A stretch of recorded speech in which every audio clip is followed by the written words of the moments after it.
everybody. Welcome back to week number 9 of the Preacher and the Prodigy podcast of the college football regular season. I'm excited to be here. Yeah, we're back and ready to go. Things kind of continuing as usual between us. It has been an interesting college football season so far. We are in the heat of it, in the midst of it. There's been a lot of parity this season in college football. We saw that a lot last year.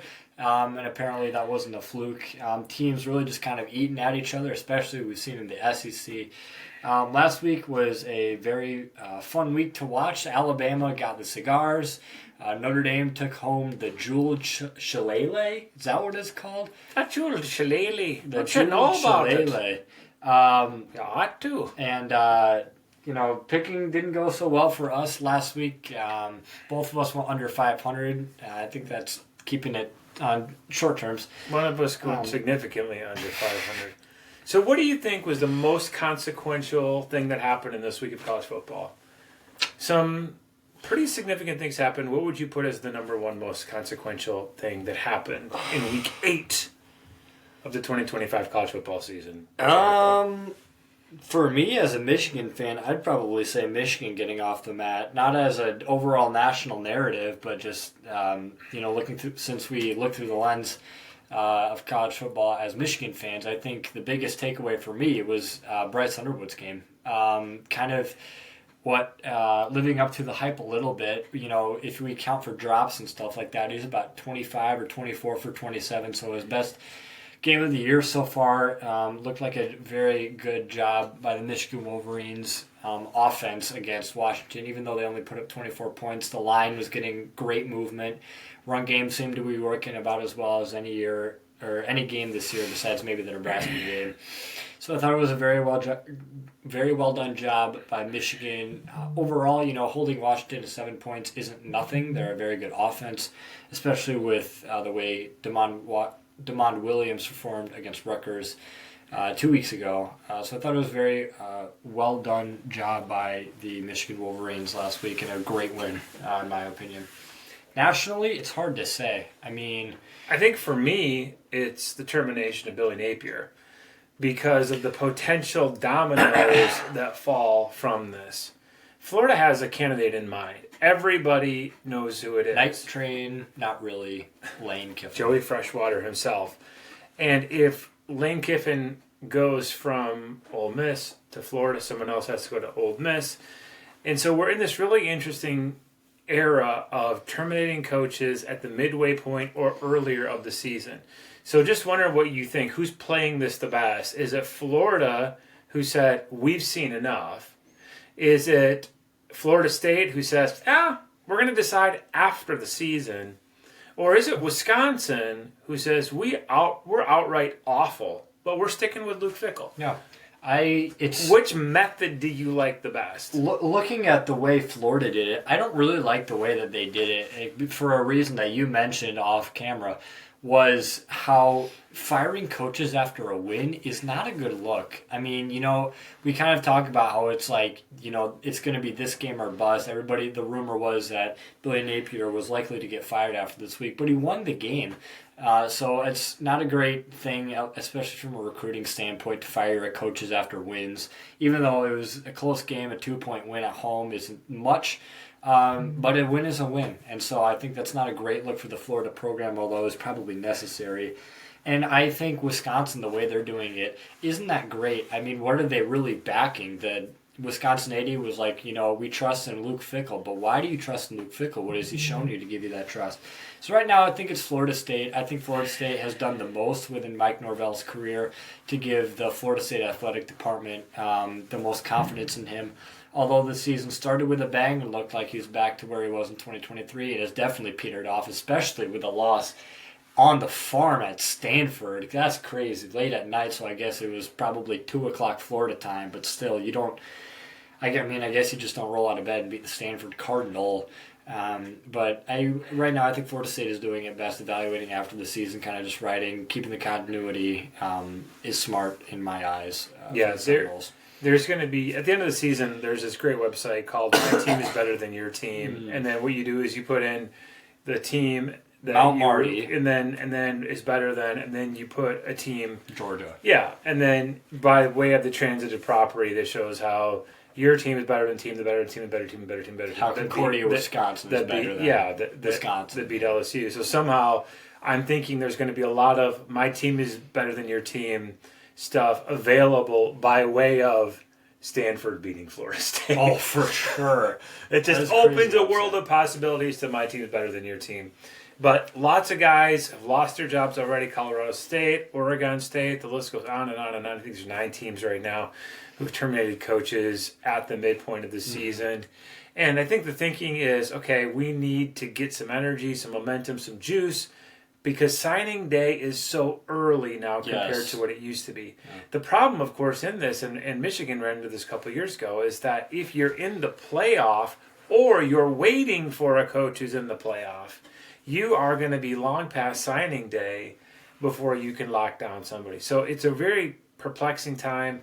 I get why we have the early signing day, but I just don't like the timing of everything. We've talked about this before. I really think the college football season should end New Year's Day. New Year's Day, or maybe the second or the first Monday of the year probably would be my view of things. But lots of things cascade out of these decisions to change around, have 2 bye weeks. I don't think they're for the best, but we'll watch and see. Maybe they'll get it right. Yeah, I think the early signing day is perfect within our view of the college football world because it's right after when our season will get done, but not in the current state of the playoffs. Maybe the other biggest takeaway last week is our Red Raiders defeating Morningside, 4th ranked, 14-13. Kind of just a grinded out win, making the plays that needed to be made, although not probably being the better team in the game. They made the bigger plays in the game. And especially the block PAT.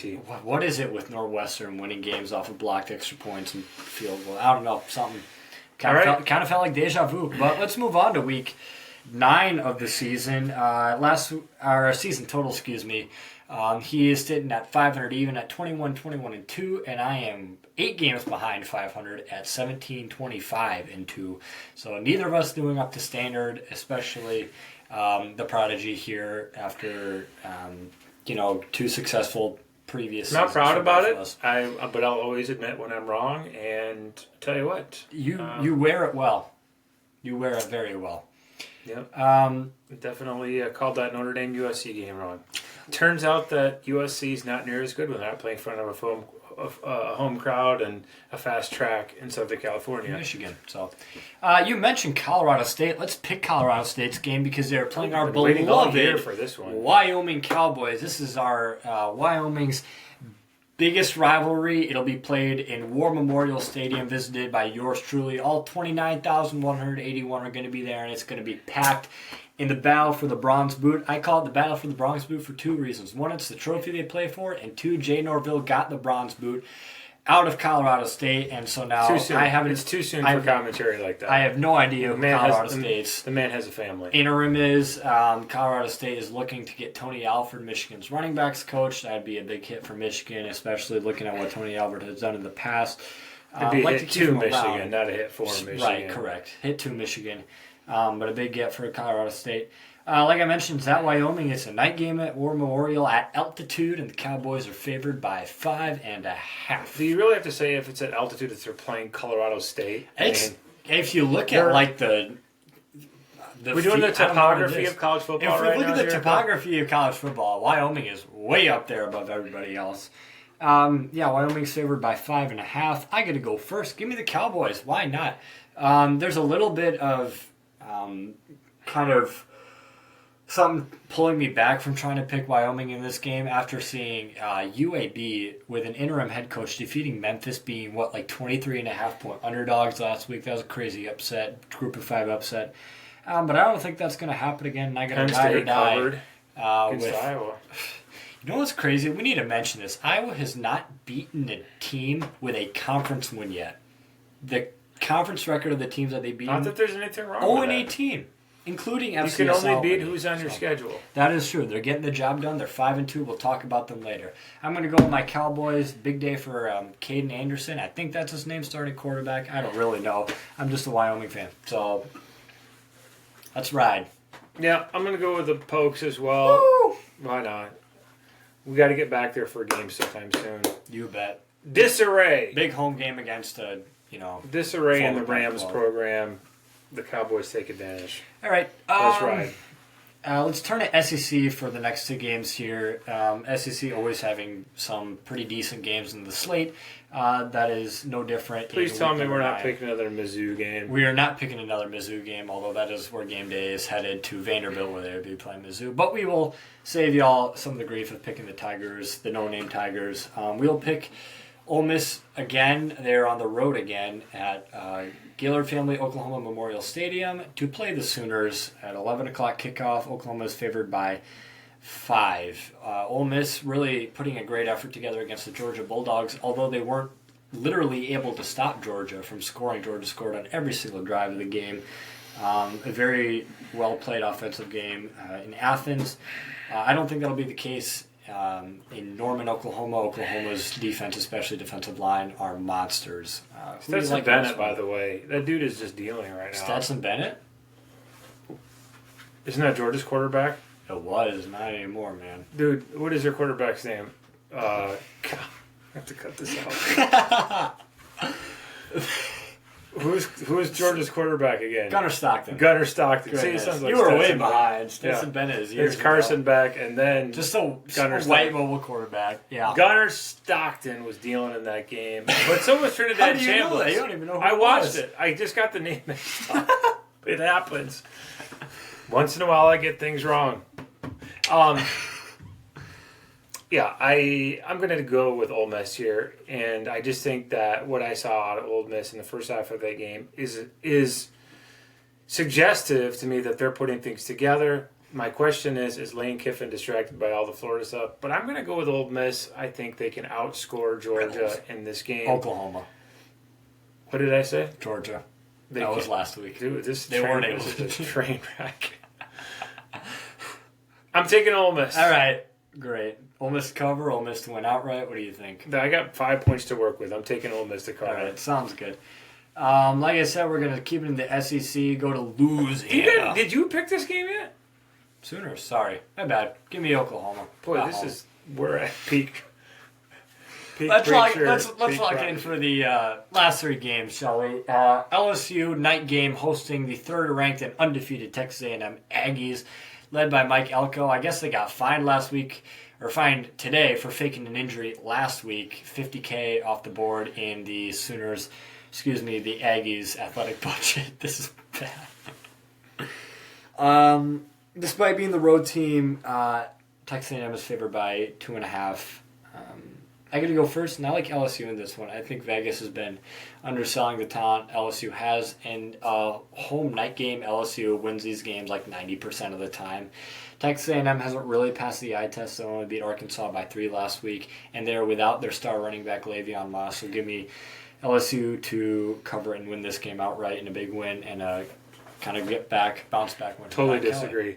I'm taking A&M here. There's word out of Baton Rouge that there are things that are not going well with Brian Kelly, and that there's, again, disarray. The word of the day is disarray in the college football world and in this also particular in this recording podcast. session. And I think that there's enough disarray. And yes.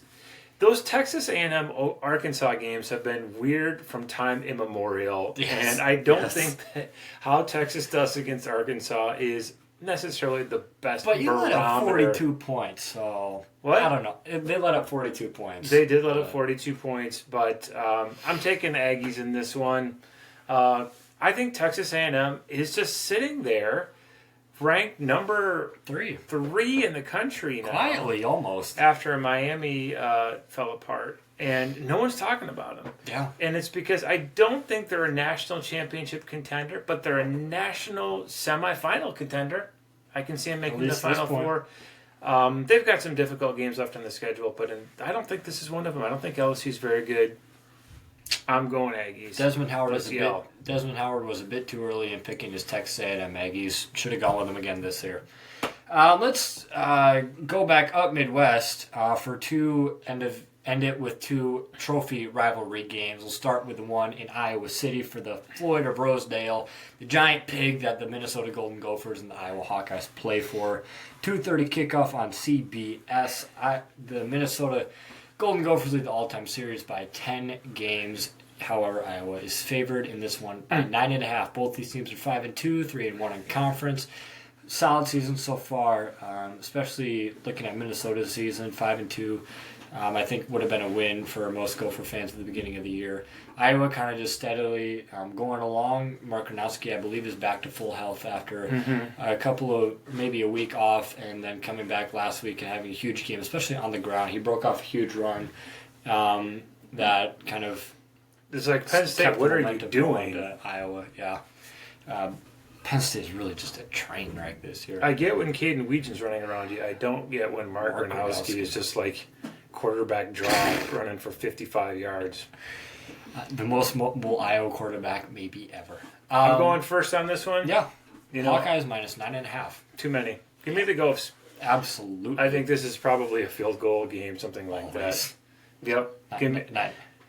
PJ Fleck he's not in the world beater coach, but year in and year out he did pretty good things with his team, and so I think Iowa. Has Minnesota won a conference game yet? Yeah. Therefore, Iowa can't beat them. Give me the Gophs. Yeah. 9.5 is just way too much in an Iowa rivalry game. I agree with you for all the reasons you said. I think it'll be a good game. I definitely could see Iowa winning this one. But, maybe to the tune of a classic Iowa score of 16-12, something like that. But 9.5 is way too many. What is the OU on that? Probably I don't know. 30, Probably 16 or 12. I don't know. So yeah, we agree on that one. Let's end it off in the Michigan game as we usually do. This time they play for the Paul Bunyan Trophy in East Lansing. Another night game over there in Spartan Stadium. Michigan is favored by 14.5 in this one. This game last year was really close. In fact, Michigan probably got outplayed even though they won on the scoreboard. But the last time it was in East Lansing, Michigan laid the hammer. I don't really see that happening again this year. I think Michigan State's going to cover this game. It could be a sneaky backdoor cover where Michigan just grinds it out and wins this game by 17, but I don't see that happening. I think Michigan State keeps it close, especially with their offense looking better this year than it has since probably 2021 with Kenneth Walker. So give me a Michigan win, a Michigan State cover, probably to something like 27-17. So give me the Spartans to cover in this one. We talked about this earlier. I'm like, way, way too big of a line. I've changed my mind. I don't think Michigan State is very good at all. Sure. And I think Michigan has got it locked in pretty well here. It's a home state. They're not going across country. Michigan will probably have about 25-30% of the fans. So I think this game could be 31-13 Michigan, and so I think you cover Nick Marsh and you spy Aiden Childs, and what are they going to do? So famous last words, but they can't run the ball very well, and I think Michigan State will play pretty well defensively. But we saw it up against Indiana; they play pretty well for a little bit, and then just kind of the dam breaks. And so I normally am going to say in a rivalry game, 2 touchdowns is too much, but I really think that these teams are on different kind of levels really right now. So Michigan's probably the 3rd or 4th best team in the conference, probably the 4th, and Michigan State is not in the top half. So yeah, I agree. It's Michigan or Illinois? No, because it's. You said 3rd or 4th, maybe 4th. It's or Ohio 5th. State, it's Indiana, Oregon, and then Michigan or Illinois. Right. You said 3rd or 4th. Yeah, I said probably 4th. 4th or 5th, something like that. But yeah, I mean, this is obviously a game where we throw the records out, and it's kind of just go at it. I definitely think that if this was Stanford versus, I don't know, Virginia Tech. And Virginia Tech was favored by 14.5, and it was the same teams, just different jerseys. I would take the Hokies or Michigan to cover, but just because it's a rivalry game and it'll be closer than it should be. Michigan State always will score on the first drive of the game because it's scripted, and it's the least important drive of the game. Give me Michigan State to cover this one at home. Maybe a little bit of fight putting them, but yeah, Michigan is just too good. But you're still picking Michigan State. Correct. I think they're gonna. I think Michigan's gonna win, probably about 26-27 to 20. So I think I'm gonna try to do this with some level of objectivity, but it's been an exhausting couple of years for the Michigan State rivalry. You had the tunnel incident, you had Signgate, you had all these things that people got worked up for, and really not much came out of them. And now you have Jonathan Smith, a kinder, gentler Michigan State head coach. More sane. I just don't think there's the bitter motivation that D'Antonio put into the players. And I also just think Michigan State last year was better than Michigan State this year. And I think Michigan this year is better than Michigan last year. Yeah. So I hate that. I think everybody hates that these games are at night. These games should be noon. I have pet band, man. I do not want to go to that during the Paul winning You game. don't want to hear about this. If you're gonna fake an injury like Mike Elko, you could get fined. I think Michigan is superior, and I think what I have seen, I just didn't really think at the beginning of the year, and that is that Bryce Underwood would be this good. And he's just really, really, but really Michigan good. hasn't really used him to the extent that they can. I agree. That's why I think that each week he gets a little bit better. Sure. And I think that will continue. I love what Chip Lindsey is doing with bringing him along. I think there's the run game yet to be, I'm not even going to say unlocked, I'm going to just say unleashed with Bryce, where they do some of these plays that they used for JJ and others that are in Sharon's mind. I really can't see it being a 2-touchdown game. I think it's a 3-touchdown game. All right. Michigan by 17. How about that? Michigan by 10-ish. But probably a convincing win, whichever way you look at it. It'd be difficult for me to see this game coming down. What's a convincing 10-point win to you? 10-0? No, a convincing 10-point win would be 27-17, where Michigan State gets 2 or 3 plays where it's just a bust and coverage or something like that, and Michigan... I mean, like, you look at the Washington game, or you look at the Nebraska game when Michigan played, the closest thing about the game was the score. It was probably a dominant 3-point showing because they got a Hail Mary. They had one drive helped by penalties. Other than that, Michigan laid waste to their offense, and they ran for like 300 yards. So convincing definitely is, how the teams look on the field, not necessarily how the score comes out, but generally the score will show the better team almost always. So I think that Michigan is a convincing 10-point or to 13-point win, where the game is never really in doubt, but a backdoor cover or something like that to make it 27-17 instead of 27-10 is definitely plausible in this kind of game. And Michigan is always a team that is susceptible to a backdoor cover, as we've seen in previous years. So I just think Sharon Moore has shown that he wins the games he knows are important to win. Last year he beat Michigan State and Ohio State. He won a bowl. The games he lost to at Illinois, at Washington. All right, we disagree. Okay. 23-minute podcast. Too long. We could easily cut out 20 of those minutes and be stuck with 3 minutes that would work. But until next time, I'm the Preacher. Prodigy. Peace. Deuces.